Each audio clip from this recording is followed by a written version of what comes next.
ምሳሌ የእንጀራ እናት እንግዲህ በዚህ ሰዓት በጣም ኃይለኛ ጭንቀት ውስጥ ገብቷል። የዝና እንግዲህ ማንም የሚፈራ ሰው የለም ነበረ፣ ሁሉ አለቃ እሱ ነበረ።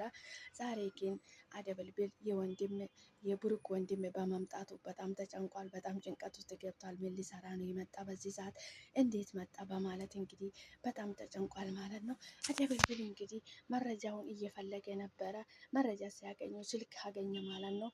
ከብሩኬ ጋር ግንኙነት ያለው ሰውዬው ስልክ ሲያገኙ ሰውዬው በጣም ኃይለኛና በጣም ትልቅ ወንጀል የሚሰራ ሰው ነው ማለት ነው። ብሩኬ ምን ሊሆን ነው ከዚህ ሰውዬው ጋር ሊገጣጠም የቻለ? በምንስ ምክንያት ነው እንደዚህ ሊሆን የቻለ? እንዴትስ አልነገረኝም? ብሩኬ እንዴት ነው እንደዚህ አይነት ነገር ሊያደርግ የቻለው? አልገባኝም በማለት እንግዲህ በጣም ደነገጠ ማለት ነው። የብሩክ ወንድም እንግዲህ አደበልብል በጣም ተጨንቆ ለቅድስት እየነገራት ነበረ ማለት ነው። ምንድን ነው ቆይ አደበልብል ለምን አትነግረኝም? ምን ተፈጠረ ትለዋለች ማለት ነው። ብሩኬ አደጋ ውስጥ ነው ያለ፣ ሞተም ኖረም አላቅም፣ በጣም አደጋ ውስጥ ነው ያለ እያለች እያወሩ እያለ ቻለችባት ማለት እሷ ስትመጣ አውቀው ፈገግ ፈገግ እያሉ ምን እያደረገችው ነበረ? እየጨፈረን ነበር ይለዋል ብሎ ይነግራታል ማለት ነው። ቆይ ቆይ እንደዛ ከሆነ ደግሞ ለእኔም ጨፍሩልኝ በማለት እንግዲህ ሮጣ ሙዚቃ ትከፍትና ጨፍሩ ትላለች ማለት ነው። እንግዲህ በሆዳቸውን በሆድ ይዞ ጨፈሩላት ማለት ነው። እንግዲህ አደበልብል በዚህ ሰዓት በጣም ኃይለኛ ጭንቀት ውስጥ ገብቷል። ብሩኬ ጠፍቶ በመቅረቱ ወጥቶ ነው የቀረ። እንግዲህ የት እንደገባ አይታወቅም። ስልኩም ዝግ ነው። እንግዲህ አደበልብል ምሳሌም ትምህርት ቤት እንዳትሄድ፣ አንቺም ከቤት እንዳትወጪ፣ ራሳችሁን ጠብቁ አደራሽን፣ ምሳሌ ቤት እንዳትወጣ፣ ትምህርት ቤት እንዳትሄድ ብሎ ለቅድስት እንግዲህ አስጠንቅቋት፣ እኔም ልመለስ ላልመለስም ይችላለሁ ስላት፣ ቅድስት ምን ማለት ነው? ለምንድን ነው እንደዚህ የምትለው ስትለው፣ አይ የወንድሜን ነገር እስኪያውቅ ድረስ ላልመለስ እችላለሁ፣ ራሳችሁን ጠብቁ፣ አንቺም ከቤት እንዳትወጪ፣ ምሳሌም ትምህርት ቤት እንዳትሄድ ብሎ አስጠንቅቋት ሄደ ማለት ነው። እንግዲህ ዳጣዬ በዚህ ሰዓት በጣም ኃይለኛ ደስታ ውስጥ ነው ያለችው ማለት ነው። ቤተሰቡን አግኝታ ደስ የሚሉ ቤተሰቡ ነው። ስለ ቤተሰቦች አለ ሞገስ እያወራች ነበረ። ሞገስ በእንግዲህ በአንድ ቀን ወስደሽ ታስተዋውቀኛለሽ ይላታል ማለት ነው። ችግር የለም አስተዋውቃለሁ። ያው እንግዲህ የአባዬ ልጅ መሆኑን እኮ አላወቁኝም እስከዛሬ፣ በጣም ፍቅር ናቸው፣ እናታቸውን በጣም ፍቅር የሆነች እናት ናት በማለት እንግዲህ ትነግረዋለች ማለት ነው። በጣም ደስ የሚል ቤተሰብ ናቸው ማለት ነው። እንግዲህ ማለት በጣም የዝና በዚህ ሰዓት እየጮህበት ነው የሚገኘው ማለት ነው። አንተ በጣም ተጨንቄያለሁ፣ እነ ብሩክ ቤት ምን እየተፈጠረ ያለማወቄ በጣም አስጨንቆኛል እያለ እንግዲህ ለማለት ይነግራታል።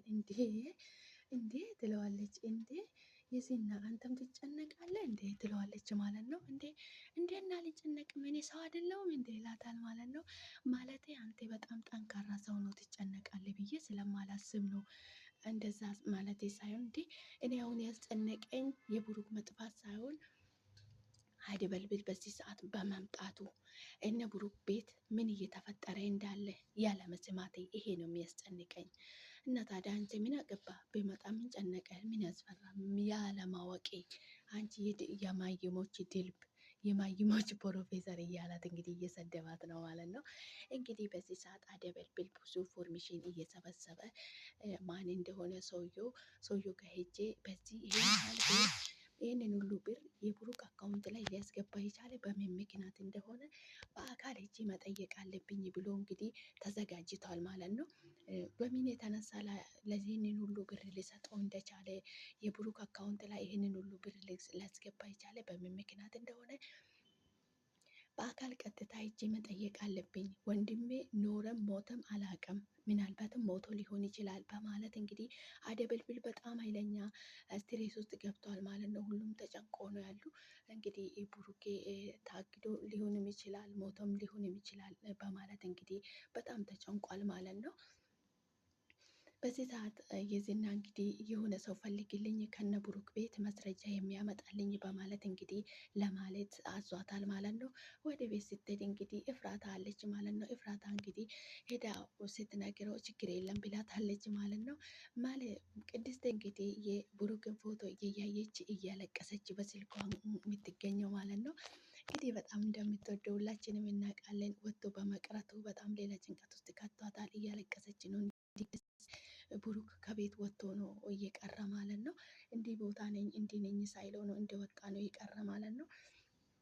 እንግዲህ አደበልብል በዚህ ሰዓት ሌላ ምንም ማድረግ አልችልም። ሰውየውን ሄጄ በአካል አግኝቼ ይህንን ያህል ብር የብሩክ አካውንት ላይ ያስገባበትን ምክንያት ብቻ ነው መጠየቅ የሚፈልገው ማወቅ የሚፈልገው።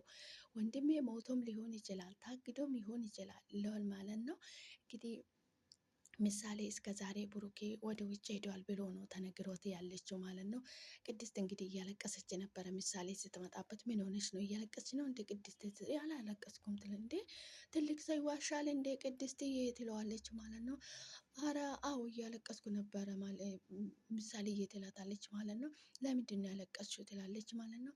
ቤተሰቤ ናፍቆኝ ትለዋለች ማለት ነው። እንግዲህ በጣም አስጨናቂ ጊዜ ላይ ነው ያለችው ቅድስት እንግዲህ ብሩክ በማጥፋቱ ሁላቸውም እንግዲህ ጭንቀት ውስጥ ገብቶ ነው ያሉ። አደበልብል እንግዲህ ቆርጦ ተነስቷል። አደበልብል እንግዲህ በጣም ማንንም ምንም እንደማይፈራ ማክበርን እንጂ መፍራት እንደሌለበት ራሱን አሳምኖታል። በጣም ጀይና የሆነ ወንድ ነው ማለት ነው። እንግዲህ በዚህ ሰዓት የዝናን ማግኘት አለበት።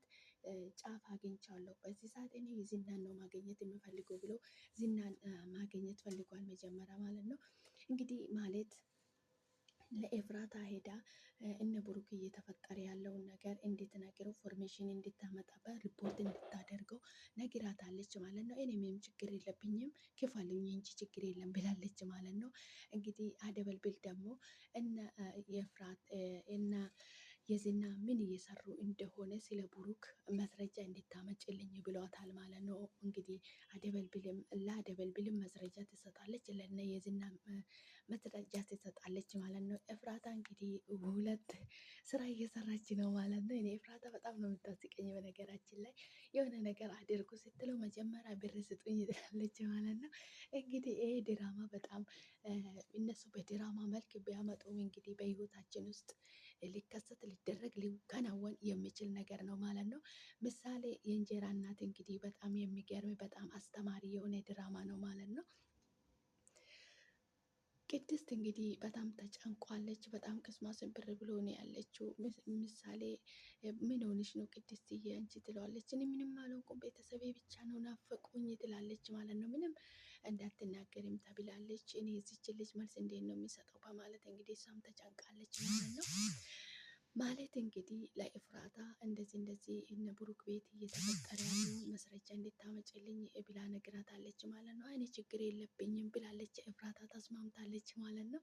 እንግዲህ ኤፍራታ ለብሩክም ቤተሰብ ታመጣና ለዝና ትነግራለች፣ ለአደበልብልም ትነግራለች ማለት ነው። አደበልብል እንግዲህ በዚህ ሰዓት የሚያደርገውን ነገር አጥቷል ማለት ነው። በጣም ተጨንቆ ነው ያለ። በነገራችን ላይ አደበልብል በጣም ነው የሚመች ወንድ ነው ማለት ነው። በቃ ወንዳ ወንድ የሆነ እንደዚህ አይነት ወንድ በቃ ምንም አይፈራም። እንግዲህ ሞገስ በጣም ፈሪ ነው፣ በጣም ነው የሚፈራ የዝናን ማለት ነው። በምን የተነሳ ነው የምትፈራ አንተም ወንድ እሱም ወንድ አንተም ሰው እንሱም ሰው ሰውን አከብረው እንጂ እንዳትፈራ በማለት ይመክረው ነበረ ማለት ነው። ሞገስን ራሱ ማለት ነው። እንግዲህ በጣም የሚገርም ድራማ ነው። እጅግ በጣም ብዙ ነገር የሚያስተምር አስተማሪ የሆነ ድራማ ነው ማለት ነው። ምሳሌ የእንጀራ እናት ድራማ እንግዲህ ሰላም ሰላም፣ ውድና የተከበራችሁ የኔ ውድ ቤተሰቦች እንዴት ናችሁልኝ? እኔ ያለው ፈጣሪ የተመሰገነ ይሁን። እናንተም ሰላም እንደምትሆኑልኝ ተስፋ አደርጋለሁ። እንኳን ወደ ቻናሌ በሰላም መጣችሁ። ስለመጣችሁ ደስ ብሎኛል። እንዴት ናችሁልኝ? እኔ ያለው ፈጣሪ የተመሰገነ ይሁን። እናንተ በያላችሁበት ቦታ በየዓለም ዳርቻ ፈጣሪ ሰላማችሁን እያብዛልኝ እያልኩ ዛሬ እንግዲህ በአዲስ ቪዲዮ መጥቻለሁ ማለት ነው። እንግዲህ ቻናሌ ሼር፣ ላይክ፣ ሰብስክራይብ በማድረግ አበረታቱኝ። መልካምነት ለራስ ነው፣ አይከፈልበትም። ከኛ የሚጎል ነገር የለም ማለት ነው። ቤተሰብ እንሁን፣ እንዛመድ፣ አንድ ላይ እንስራ እላችኋለሁ። እንኳን ወደ ቻናሌ በሰላም መጣችሁ በድጋሚ የኔ ውድ ቤተሰቦች። ዛሬ እንግዲህ በአዲስ ቪዲዮ መጥቻለሁ ማለት ነው። ምሳሌ እንጀራ እናት ድራማ እንግዲህ በጣም እጅግ በጣም ብዙም ነገር ተምረን ድራማ ነው ማለት ነው። ሉላና ሞገስ እንግዲህ በዚህ ሰዓት ተደብቆ ነው አንድ ላይ ያሉት ማለት ነው። ተደብቆ ቢኖሩም እንግዲህ የዝናን በጣም እየፈራ ነው ሞገስ አሁንም ማለት ነው። አደበልብል ግን አስጠንቅቆት ነበረ ሞገስን እንዳትፈራ፣ ምንም የሚያስፈራ ነገር የለም አንተው እሱም ሰው በማለት ነግሯታል ማለት ነው። እንግዲህ ኤፍራታ ወደ አደበልብል ደውላ የሆነ መስረጃ አግኝቻለሁ ብላ ስትነግረው ስትደውለው አይ ኤፍራታ በአካል ተገናኝተን ብናወራ ነው የሚሻለው፣ እንደዚህ አይደለም የተለመደበት ቦታ እንገናኝ ብሎ ዘግቷል ማለት ነው። እንግዲህ ኤፍራታ ወደ አደበልብል ሄዳ መስረጃውን ለመናገር ልትናገረው ተዘጋጅታለች። የያዘችው መስረጃ እንግዲህ በጣም በዚህ ሰዓት ቅድስትዬ በጣም ተጨንቃለች። አደበልብልም በጣም ተጨንቋል። ምሳሌ እንግዲህ አባቷ ወደ ውጭ እንደሄደ ነው እንጂ የምታውቀው እንደዚህ አይነት ነገር እንደተፈጠረ አታውቅም። እንዳይነገር ተብለዋል ማለት ነው። እንግዲህ እኔ ሉላ እንግዲህ ለሞገስ ቁርስ ላምጣልሽ ስለ ጤን የሚል እኔ መቼ ነው ግን ለአንተ ቁርስ በእጄ ሰርቼ የማበላክ በማለት እንግዲህ ትጠይቋለች ማለት ነው። አንድ ቀን ትሰሪልኛለሽ አይዞሽ ሉላዬ እስክስተካከል ድረስ ነው ትላለች ማለት ነው። በእጄ ምግብ ሰርቼ አንተን ላበላ ፈለግኩት መቼ ነው እሱ በማለት እንግዲህ በር ተዘግቶ ነው የምትውለው፣ ቤት ውስጥ ነው ተቀምጣ የምትውለው ማለት ነው። እንግዲህ ምርጥ ድራማ፣ በጣም ብዙ ነገር የሚያስተምረን ድራማ ነው ማለት ነው። በመጨረሻ እንግዲህ ኤፍራታና አደበልብል ተገናኙ። እንግዲህ መስረጃውን እየነገረች ነው፣ ምክንያቱም እየነገረች ነው የብሩክ መጥፋት እንግዲህ የዝና ጋር ግንኙነት እንዳለው ብሩክ የብሩክ እጅ እንዳለበት ለአደበልብል ነግረዋለች ማለት ነው። ኤፍራታ እንኳንም ነገርሽኝ በማለት እንግዲህ ሳስጨርሳት እንግዲህ በጣም ተናዶ በጣም የሚሆነውን ነገር አትቆሌው ግፍፍ ነው ያለ ስትነግረው ማለት ነው። ምክንያቱም የዝና እንዳለበት አላወቀም ነበረ። አሁኑኑ እጅ የዝና ማግኘት አለብኝ፣ በሰከንድ አሁን እጅ ማግኘት አለብኝ ብሎ ኤፍራታ እንግዲህ በተቀመጠችበት ቦታ ትቷት ሄደ ማለት ነው። እንግዲህ ምሳሌ ድራማ በጣም አስተማሪ የሆነ እጅግ በጣም ብዙ ነገር የሚያስተምረን ድራማ ነው። የኔ ውድ ቤተሰቦች በድጋሚ እንኳን ወደ ቻናሌ በሰላም መጣችሁ። ስለመጣችሁ ደስ ብሎኛል። አብራችሁ ስለምትሆኑ ስለምትከታተሉኝ ከልብ አመሰግናለሁ ማለት ነው። ምሳሌ ድራማ እንግዲህ እጅግ በጣም አስተማሪ የሆነ ድራማ ነው። እንግዲህ አብራችሁን ስለቆያችሁ ከልብ አመሰግናለሁ። በቀጣይ በአዲስ ቪዲዮ በአዲስ ነገር እስክንገናኝ ድረስ ቸር ቆዩልኝ። ሰላማችሁ ይብዛልኝ በያላችሁበት ቦታ። ፈጣሪ ከክፉ ነገር ሁሉ ይጠብቃችሁ። ሼር፣ ላይክ፣ ሰብስክራይብ በማድረግ አበረታቱኝ የኔ ውድ ቤተሰቦች። እንግዲህ ምሳሌ ድራማ እጅግ በጣም አስተማሪ እና ብዙ ነገር የሚያስተምረን ድራማ ነው ማለት ነው። በድራማ መልክም ቢያመጡ እነሱ ይሄ እውነተኛ ታሪክ ትክክለኛ ነገር የሚያስተምረን ድራማ ነው ማለት ነው። አብራችሁ ስለቆያችሁ ከልብ አመሰግናለሁ። በቀጣይ በአዲስ ቪዲዮ እስክንገናኝ ድረስ ቸር ቆዩልኝ። ሰላማችሁ ይብዛልኝ። ባይ ባይ።